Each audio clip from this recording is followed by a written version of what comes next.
If you're a project coordinator and you find yourself saying, I'm basically doing the same job as the project manager, so why am I still here? This video is for you. Yes, on the surface, you are doing a lot of the same things that project managers are doing. You're in the same meetings, same trackers, same stakeholders. But what no one tells you is that the difference between a project coordinator and a project manager is not experience, effort, or how hard you work. It's actually something structural, and that's what we're going to talk about in this video. Really quickly, who am I? My name's Eddie. I've been in IT project manager for the last 8+ years. I've worked across multiple different industries, including retail, banking, and manufacturing. And for most of my career, I've worked remotely from places like Buenos Aires, Argentina, Medellin, Colombia, and Puerto Vallarta, Mexico. And I'm also the owner and operator of the Eddie system, which gives aspiring project managers like yourself gain real, hands-on IT project management experience that you can comfortably talk about in your resume and during interviews. So first, let's start by clearing the guilt out of the room. Most people stuck in coordinator roles assume they're actually missing something, that something's wrong with them, either more skills or more confidence, or maybe they need a certification. But in reality, you feel stuck and confused because companies actually blur the roles on purpose. Companies are not designed to help you develop or grow your career. They're designed to get work done. So if you're dependable, organized, and good at keeping things moving, then the system rewards you by giving you more of the same work, not more ownership, right? That's why coordinators and project managers, the roles can look identical from the outside because yes, you are both in the same meetings, you're both taking notes, you're both following up on action items, you're both talking to stakeholders. And if you're watching from the sidelines, you might ask, okay, so what's the real difference here? And here's the part that no one spells out clearly. Just because you're doing the same tasks does not mean you have the same level of responsibility. And most people are measuring this gap using the wrong measuring stick. They're looking at activity instead of accountability. So let me give you a simple example. Imagine a meeting goes badly, a timeline slips or a dependency was missed, a stakeholder is unhappy or upset. The project coordinator will simply just document it. The project manager, however, is the one who actually owns it. That difference doesn't show up on a list of tasks. It shows up after the meeting is over. Who has to explain why it happened? Who has to decide what gets cut or delayed or negotiated? Who gets the follow-up call from leadership? That's the invisible line. And because it's invisible, no one explains it clearly. So coordinators are left thinking, I'm already doing PM work. I just need someone to recognize it. But recognition isn't the issue. Ownership is. Another way to think about this is pressure. A coordinator can do excellent work and still be protected from the consequences. But a project manager, on the other hand, can do everything right and still carry the weight of a bad outcome. And that pressure changes how you think and how you speak and how you show up in meetings. That's why someone can appear calmer, quieter, or even less busy while actually carrying far more responsibility underneath the surface. From the outside, it may look like less work. From the inside, it's constant decision-making and a lot of stress. I've seen this over and over again in IT and tech environments over the years. Highly capable coordinators are doing solid work, waiting for a sign or for someone to tell them that they're ready. Meanwhile, the people who move into PM roles are not always the most technical or the most organized. They're the ones who already crossed the invisible line into ownership, and sometimes without even realizing it. And until you understand that line, it's very easy to incorrectly diagnose the problem, or rather misdiagnose the problem. You don't feel stuck because you're not good enough. You feel stuck because no one ever told you what actually changes between these two different roles. So before we talk about budgets and decisions or authority, you need to burn this foundation into your mind. The gap between a project coordinator and a project manager is not about doing more work. It's about the person the work ultimately belongs to. So for the rest of this video, we're gonna look at the difference between a PM and a coordinator through the lens of ownership. So here's where most people get tripped up. They look at their day-to-day work and say, okay, I'm in the same meetings as a PM. I'm updating the same trackers. I'm talking to the same stakeholders. So what exactly is the difference? And that question makes total sense because at the task level, the work does overlap. Both roles attend status meetings, both roles track actions and dependencies, and both roles send follow-ups and chase updates.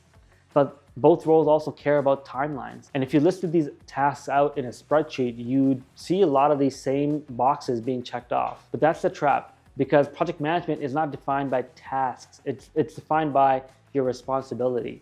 And responsibility doesn't show up until something actually goes wrong on the project. So let me give you a simple analogy.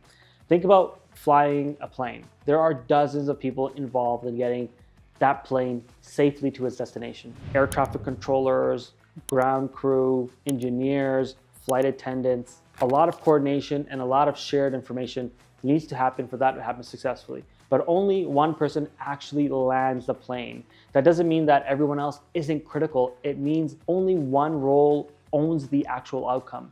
Project coordination is like air traffic support. Being a project manager is like being the pilot. See, both are essential, both require skill, but only one role is accountable if the landing goes badly. Here's how this plays out in real project management work. Let's assume a dependency is late for a project. The coordinator updates the tracker, flags the issue, notifies the PM.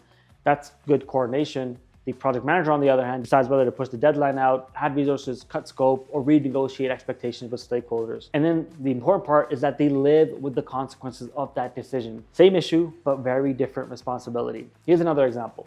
Let's say a stakeholder is unhappy for whatever reason. The coordinator will document the concern, schedule a follow-up, maybe even draft talking points for the project manager. The project manager is the one who decides whose priority wins. They decide whether to escalate, to absorb the risk, or to reset expectations with all the different stakeholders. And most importantly, they're the ones whose judgment gets evaluated afterwards.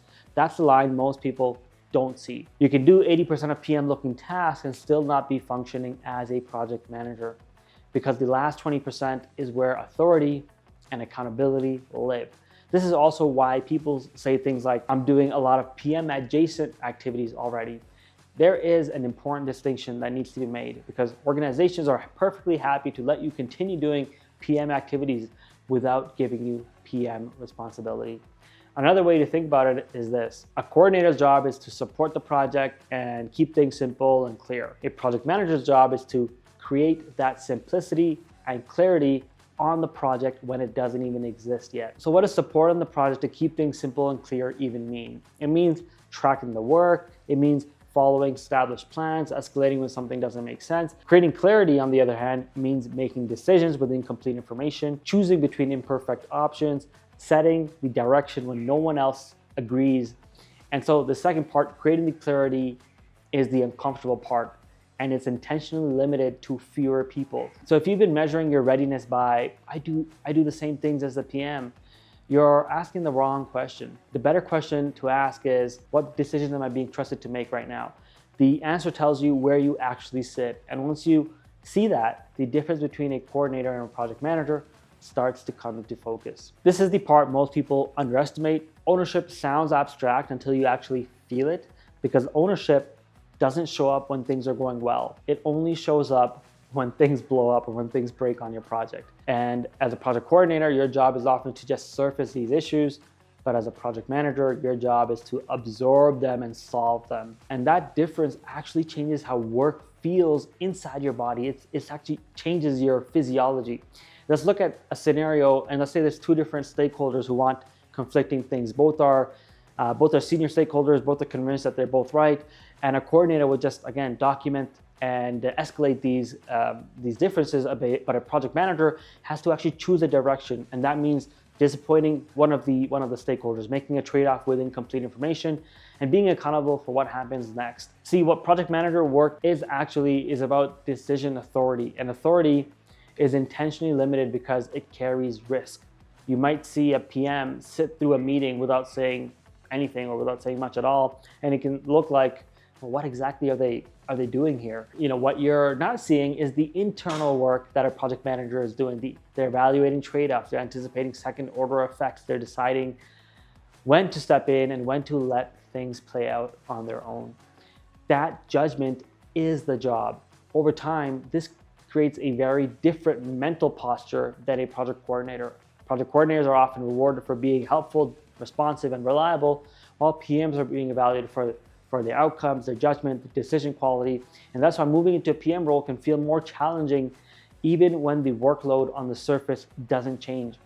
I've seen this across IT and tech projects over the years, where the moment someone crosses into ownership, the role changes even though the title hasn't yet. They stop waiting for perfect information. They stop escalating everything that seems unclear, and they start making calls themselves and standing behind their decisions. And that's usually when leadership starts to trust them and look at them differently. Not because they suddenly learn new tools, but because they showed that they could make good decisions in an ambiguous environment. So here's the uncomfortable but clarifying question that needs to be asked. When something goes wrong on your project, are you the person who reports it, or are you the person who explains it? Are you the person who flags it as a risk, or are you the person who decides how to manage it and mitigate the risk? That answer tells you exactly where you are on the coordinator to PM spectrum. And once you see that clearly, the rest of the differences start to make complete sense. And to be clear, sometimes a PM does both, the risk flagging and the reporting, but at the same time, they also explain what happened and decide which risks are acceptable and which ones need immediate action. Now, this is the last part where the line between a PM or coordinator becomes impossible to ignore. A lot of coordinators say, I've worked with budgets before, and that's usually true. They've tracked spend, they've updated forecasts, and that's exposure, that's real exposure to budgets, and that's good. But project management isn't about just seeing a budget. It's about owning what happens when it breaks. A coordinator can report that a project is trending over budget. A project manager has to decide, do we cut scope? Do we ask for more money? Do we absorb the risk and push forward anyway? Do we delay delivery to protect the cost? And then they have to explain that decision to people who actually deeply care about the outcome. And when you own a budget, you find yourself saying, okay, we're protecting this constraint at the expense of another. And here's why this matters so much. Most coordinators live in a world where decisions are actually reversible. If something feels unclear, you just escalate it. If something feels risky, you just flag it. If something goes wrong, you just document it. But project managers, on the other hand, operate in a world where decisions are typically just a one-way street or a one-way door. Once money is spent, it's spent. Once scope is cut or changed, stakeholders' expectations are changed as well. That's why PM decision-making often looks slower from the outside. It's not that they're hesitating, but they're weighing consequences that won't show up until weeks or months later. Now, let's talk about trade-offs, because this is where most people realize why the PM role can feel so challenging. Every real project eventually forces you to choose between speed and quality, between scope and cost. And there is no version where you get everything right. The coordinator's job is just to track and surface those trade-offs. The PM's job is to choose which trade-offs are going to win. This is why some coordinators feel frustrated watching PMs, because they think, why don't they just decide faster? What they don't see is that the PM isn't deciding for themselves. They're deciding on behalf of the organization. They're thinking about financial constraints. They're thinking about stakeholder trust. They're thinking about timeline impact. They're thinking about longer term consequences all at once. And here's the honest truth that almost no one says out loud. If you're not willing to own the budget and the consequences, you are not ready to be a project manager yet. And that's okay, kind of. There's nothing wrong with being excellent at coordination, but PM work requires comfort with trade-offs that will permanently shape outcomes. So instead of asking, have I worked with budgets, a better question is, have I been the person expected to justify the budget when things didn't work out? That answer tells you exactly where you stand, again, on the spectrum of project coordinator to project manager. Now that you see the real difference between a PM and a project coordinator, the question that you've been asking yourself finally makes sense. When you ask yourself, why do managers not trust me? Or why do managers trust me but still don't promote me? It's not that they don't respect you. It's that promoting someone into a project manager role transfers risk. From a manager's point of view, a strong coordinator is safe. The moment they promote you to a PM role, that changes. Now your decisions reflect on them, your judgment affects delivery, your mistakes become visible. So unless they've already seen you carry ownership, not just tasks, the safer move is to simply keep you exactly where you are. This is where a lot of coordinators get stuck and don't progress to the next level, because they think, if I just keep doing good work, someone will finally notice me and just give me the role.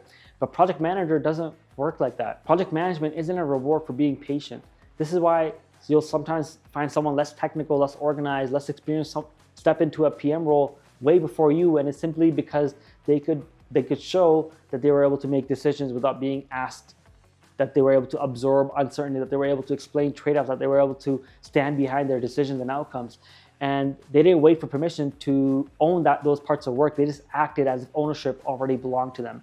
And leadership adjusted their perception of them accordingly. So here's the mindset shift that changes everything. And so what I want to leave you with, stop asking, when will they let me be a project manager? And start asking, where can I start taking responsibility and take ownership without even officially having the title?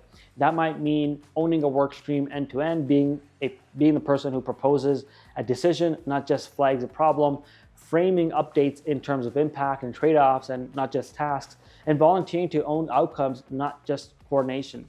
And if you do this deliberately, you can then change how you are perceived by others. Now, this is also why many people struggle to make this jump inside traditional roles, because there aren't many safe places to practice real ownership. And at the same time, most organizations don't want learning mistakes at the PM level. They want confidence before they hand over authority, which kind of creates the catch-22 problem. You need ownership to be trusted, but you need trust to get ownership. Once you see that clearly, the problem stops feeling like a personal failure and it starts looking like a system design issue or a system design flaw.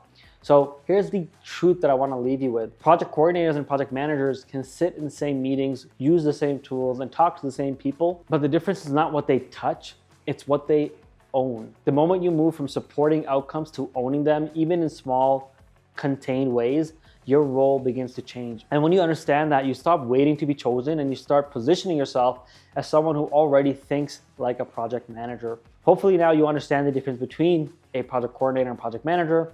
And if you're curious yourself and you want to actually step into the role for project manager and gain real hands-on experience, I invite you to join our live PMO, where you can operate as a project manager for 30 days and get hands-on IT project management training, which will set you up and give you stories and deliverables and artifacts that you can talk about in interviews and have on your resume. And you won't be speaking from memory, you'll be speaking from experience. So if you want that kind of change in your life, I invite you to join the live PMO. And if nothing else, like and subscribe to this video, and I'll see you on the next one.